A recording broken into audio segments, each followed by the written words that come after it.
Hi fans of high quality entertainment. It's time again for me to talk about what I feel is a underrated classic rock album. This time from 1974. And it might not be underrated, but for me I feel that, you know, especially for this band, there's other albums by theirs that are more popular, talked about more. Not that this album didn't sell well or anything, so maybe it is underrated, but I just want to talk about it, okay? It is from 1974. Sabbath, Bloody Sabbath. I know you can read. By Black Sabbath. Isn't that one heck of a cool album cover? And of course the back cover is just as awesome. And listening to Sabbath, I've listened to them quite often lately. They are like the Beatles of heavy metal or hard rock or whatever genre you want to call Black Sabbath. They were one of the greats. Now, I only followed Sabbath up to when the first time Ozzy left Sabbath, and then just didn't listen to them anymore. But not to say that they didn't release great albums with Dio or whoever. My favorite Sabbath album all these years has probably been Sabotage. But this, I don't know. I used to always really like it a lot, but it's really gone up in my rankings. This could be my second favorite Sabbath album now, or maybe even my favorite. Let's talk about the songs. Sabbath, Bloody Sabbath, great opening track. I love the story behind the song.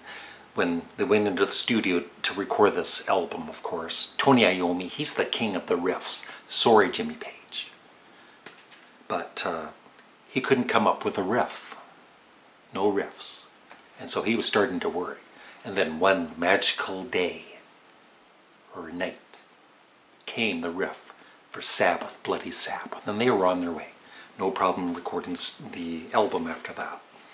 And Ozzy, you know, I guess, you know, he's kind of mocked and laughed at these days sometimes by some people for his vocals.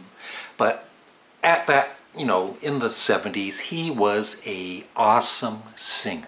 And he sings, it might be his best vocals on Sabbath, Bloody Sabbath. Just really, really powerful, great vocals. A 10 out of 10. A National Acrobat.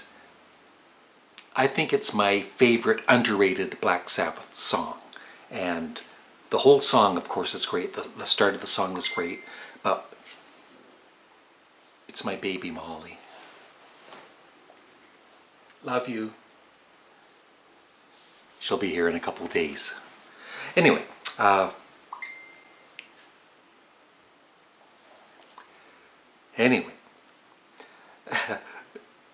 It is the last riff around just after the 4-minute mark, after Ozzy ha ha ha laughs.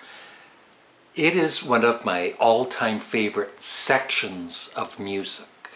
You know, like the long section at the end of The Beatles, I Want You, She's So Heavy, I Love So Much. This is comparable, how much I love it. Yeah, the riff is do do do do do do do do do do do do do do do do do. And just the drums and everything, it is just an amazing riff. It's a 10 out of 10. Fluff is, you know, every album Tony Iommi would usually do something experimental, and this one was just a really, really nice acoustic track. And it's catchy as hell. Not surprising. So I always enjoy listening to that.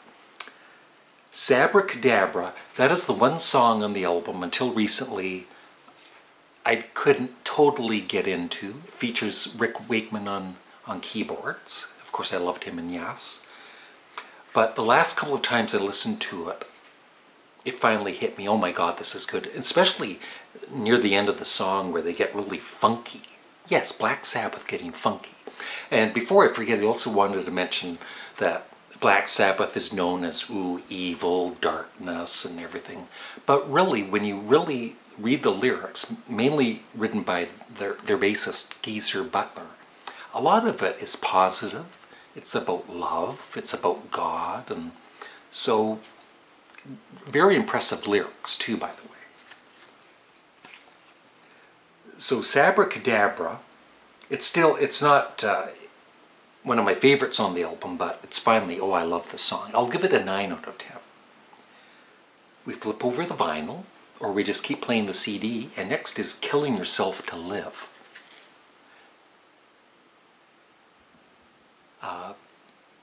It's just a classic Black Sabbath song. It's not one of the best.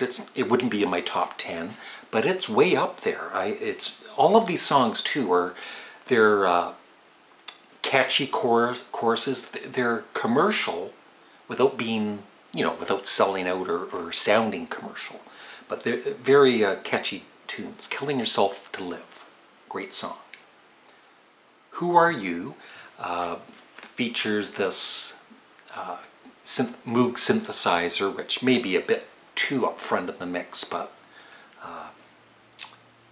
it's a good track, very good track. Sorry, Killing Yourself to Live is a 10 out of 10. Who Are You? I would give, I really enjoy it, but it's, like I said, not one of my favorites on the album. I would give it an 8 out of 10. Great song. Looking for Today, another one that I absolutely love, and what I really love is the chorus, especially at the end when Ozzy sings "Looking for Today," looking for, like that. That part is just awesomeness. And last but not least, Spiral Architect. I don't like it. I'm just joking. It has, I always remember really liking the song, but just in the past while, it's like, oh my God, this could be, if somebody said, this is Black Sabbath's best song, I couldn't argue with them. I don't feel it is. I feel my favorite of theirs is Symptom of the Universe from Sabotage. Yeah. But Spiral Architect is right up there. It's almost, I'd have to look at the lyrics again, but it's almost a spiritual, uplifting track.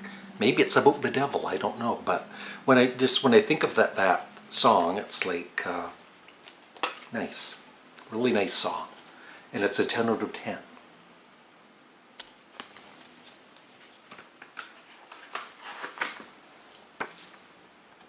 Might as well show the booklet while I'm gabbing to you. So that's it. I would really love your thoughts on Sabbath, Bloody Sabbath.